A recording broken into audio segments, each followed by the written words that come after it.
नमस्कार दोस्तों, आपका स्वागत करता हूं आप ही यूट्यूब चैनल में। सो फ्रेंड्स, हम लोग यहाँ डिस्कशन करने वाले हैं अबाउट शेयर मार्केट, शेयर बाजार के बारे में, जहां पर आज हमारे बाजार में भारी उठापटक देखने को मिल रही है।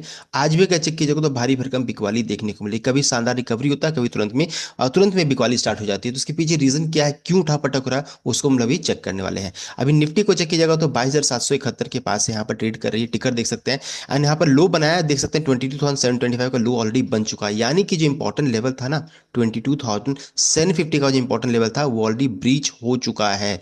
तो ये जो हम लोगों का था ना कि ये लेवल टूटेगा नहीं इतना आसानी से, वो भी टूटता हुआ दिख रहा है। तो ये बेचैनी यहाँ पर देखने को मिल रही है। सबका यहाँ पर स्टॉप लॉस रहता है ना, ट्रिगर होता हुआ दिख रहा है। साथ साथ यूएस मार्केट आज बंद है, तो वहां से भी कोई ऐसा सपोर्ट देखने को नहीं मिल रहा है। सो यूएस मार्केट आज बंद है। अब आगे बढ़ते हैं। साथ साथ अगर एशिया बाजार को चेक करेंगे तो एशिया बाजार में भी ऐसा कुछ मंदी का संकेत नहीं, कहीं भी ऐसा बहुत ज्यादा गिरावट देखने को नहीं मिल रहा है, देख सकते हैं। एंड साथ साथ अगर निफ्टी का चार्ट को चेक करेंगे तो निफ्टी अपने इंपॉर्टेंट लेवल को तोड़ता हुआ दिख रहे, देख सकते हैं। ये लेवल सबसे इंपॉर्टेंट लेवल था, जहां पर बहुत लोगों का पोजीशन है कि ये लेवल इतना आसानी से टूटेगा नहीं। 22,750 का लेवल, तो ये टूटता हुआ दिख रहा है अभी। एंड अगर वो लेवल टूटता है, इसके नीचे अगर क्लोजिंग आ जाता है, तो समझ जाइए 22,500 से 22,600 तक का लेवल भी देखने को मिल सकता है। ये इंपॉर्टेंट लेवल रहेगा, बिकॉज फिर निफ्टी इस गैप को फिल करने की कोशिश कर सकती है। तो ये चीज हो गया आपका निफ्टी का चार्ट, जो कि अभी बेरिशनेस का संकेत यहाँ पर देखने को मिल रहा है। यहाँ पर ये लेवल बहुत इंपॉर्टेंट है, इसलिए यहाँ पर इस रेंज में उठापटक देखने को मिल रहा है। इस कारण से यहाँ पर पैनिक आज देखने को मिल रहा है। और वो साफ दिख रहा है। आप अगर निफ्टी विक्स को चेक कीजिएगा तो यहाँ पर साफ देखने को मिला 8% का भारी ओवरकम निफ्टी विक्स में उछाल देखने को मिला। तो यहाँ पर इतना बेचैनी या फिर इतना कंफ्यूजन के पीछे रीजन क्या है, वह इंपॉर्टेंट लेवल का टूटना निफ्टी में। साथ साथ चाइना की तरफ से भी यहाँ पर एक इंपॉर्टेंट अपडेट आ रहा है। तो चलिए इस इंपॉर्टेंट अपडेट को चलिए चेक कर लेते हैं। तो यहाँ पर देखिए बताया जा रहा है कि अभी जितने भी एफआई जो रहता है कहाँ मूव कर रहे हैं, तो एफआई मूव कर रहे हैं चाइना की ओर। चाइना में वो अपना पैसा लगा रहे हैं। बता रहे कि China's DeepSeek wild card help lure investors away from India to its shore. तो यहाँ पर डीप सीक जो रहता है ना, ये अभी मुसीबत बन रही है इंडिया के लिए, बिकॉज जितना भी पैसा जो रहता है ना, यहाँ इंडिया का पैसा कहाँ जा रहा है, तो डीप सीक में जा रहा है। बिकॉज ये वाइल्ड कार्ड एंट्री अचानक इन्हें एंट्री किया है, तो ऐसा लग रहा है कि एफआई जो रहता है अपना पूरा निवेश जो रहता है चाइना एंड इस कंपनी में लगा रहे हैं। बताया जा रहा है कि hedge fund have been piling into Chinese securities at fastest pace in month as bullishness on DeepSeek driven technology rally added to host for more economic stimulus. तो देख सकते हैं ये अपडेट आया और कितना उन्होंने फंड लगाया, चलिए उसको भी जरा चेक कर लेते हैं। तो यहाँ बता रहे कि China onshore and offshore equity market have added more than 1.3 trillion, देख सकते हैं, dollars in total value in just past month, एक महीने में लगाया, देख सकते हैं।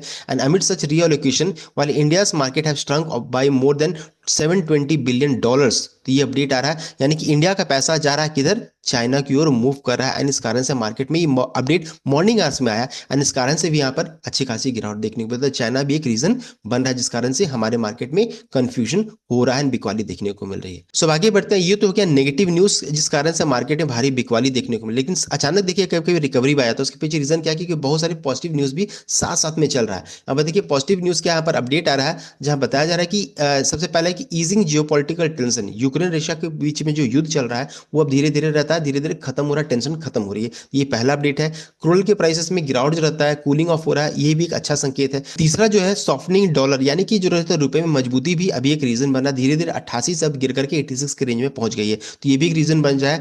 एंड उसके अलावा जो रहता है rising bet that Reserve Bank of India might cut the benchmark lending rate during the MPC April month. तो यहाँ पर रेट कट जो रहता है अप्रैल मंथ में फिर से आ सकता है, वो भी एक रीजन बन रहा है, जो कि जिस कारण से रहता है मार्केट में उठापटक है। तो कुछ चीजें पॉजिटिव है, कुछ चीजें नेगेटिव होने के कारण रहता है मार्केट में भारी उठापटक देखने को मिल रहा है। सो आगे बढ़ते इंपॉर्टेंट क्वेश्चन हो जाता है कि मार्केट का बॉटम कैसे बनेगा, कब बनेगा। तो देखिए हम लोगों को अब ऑब्जर्व करना पड़ेगा क्लोजली कि इस तरीके का कैंडल कब बनता है, यानी कि पहले तो तेज गिरावट हो एंड तुरंत में फिर अगर शार्प रिकवरी आ जाता है इस तरीके से, यानी कि अगर अच्छा बाइंग इस जगह पर आ जाता है, तो समझिए कि फिर मार्केट का बॉटम बन रहा है। तो इस तरीके का कैंडल अगर फॉर्म होता है, यहाँ पर हैवी बाइंग यहाँ पर हो गया और फिर मार्केट को तुरंत खींच कर ऊपर कर ले जाता है, तब समझिए कि मार्केट का बॉटम बन रहा है। ये ऐसा कैंडल हो या फिर ऐसा कैंडल बनना चाहिए यहाँ पर पहले तो शार्प सेलिंग हो जाए एंड फिर उस शार्प सेलिंग को जो रहता है ना पूरा एक बुलिश कैंडल कवर कर ले, तो समझिए कि यहाँ पर बॉटम बन रहा है। तब समझ में आ जाएगा कि एफआई यहाँ पर एंट्री दे रहे हो। ऐसा हम लोगों को ऑब्जर्व करना बहुत जरूरी है, तभी बॉटम बनेगा। तो ये अपडेट हो गया रिगार्डिंग मार्केट। अब आगे बढ़ते हैं एक और इंपॉर्टेंट ट्रिगर की ओर, जहां पर देखिए मेटल स्टॉक्स के लिए खासकर ये बहुत इंपॉर्टेंट रहेगा, बिकॉज ऐसा लग रहा है, ऐसा ऐसा अपडेट आ रहा है जहां बताया जा रहा है कि गोल्ड जो रहता है अपना टॉप ऑलरेडी बना चुकी है। बताया जा रहा है कि gold holds biggest loss in December on concern rally over. ऐसा लग रहा है कि ये रैली जो रहता है ना अब खत्म होता हुआ दिख रहा है, ऐसा अपडेट आ रहा है। अगर ऐसा हुआ तो मेटल स्टॉक्स के लिए यहाँ पर नेगेटिव हो सकता है, फिर अच्छी खासी वहां पर बिकवाली भी आ सकती है। इसलिए मेटल स्टॉक्स में थोड़ा सा अपना स्टॉप लॉस को ध्यान में रख करके आप ट्रेड इनिशिएट कीजिएगा, खासकर वेदांता की केस में, बिकॉज देखिए अभी बहुत इंपॉर्टेंट लेवल के पास ही ट्रेड करिए 405 के रेंज में। क्योंकि अगर ये लेवल 400 से 405 के रेंज में जो है अगर ये टूटता है तो फिर अच्छी खासी वेदांता में बिकवाली स्टार्ट हो सकती है। देख सकते हैं कई बार इसी लेवल को इसने देखिए इसी जगह से इसे सपोर्ट मिला है, देख सकते हैं। अगर ये लेवल टूटता है तो फिर अच्छी खासी बिकवाली हो सकती है ना, ऐसा लग रहा है कि लेवल टूट सकता है। तो अगर आप कोई ट्रेड भी इनिशिएट करते हैं तो स्टॉप लॉस आपका 400 का जरूर होना चाहिए, बिकॉज अगर ये टूटा तो देख सकते हैं लगभग 30 से 60 पॉइंट, 60 से 30 पॉइंट तक का भी आपको गिरावट देखने को मिल सकता है, फिर इसी गैप को ये फिल करने की कोशिश कर सकती है। तो वेदांता में खासकर आप ध्यान से ट्रेड कीजिएगा, बिकॉज अच्छी खासी रैली के बाद जो रहता है अभी का इंपॉर्टेंट लेवल 400 का लेवल भी अब टूटता हुआ दिख रहा है। तो इस चीज को आपको ध्यान में रख करके कोई भी ट्रेड इनिशिएट करना चाहिए। तो ये था कंप्लीट अपडेट। आई होप आपको वीडियो अच्छा लगा, लाइक कीजिएगा, शेयर कीजिएगा, चैनल को सब्सक्राइब कीजिएगा। Thank you.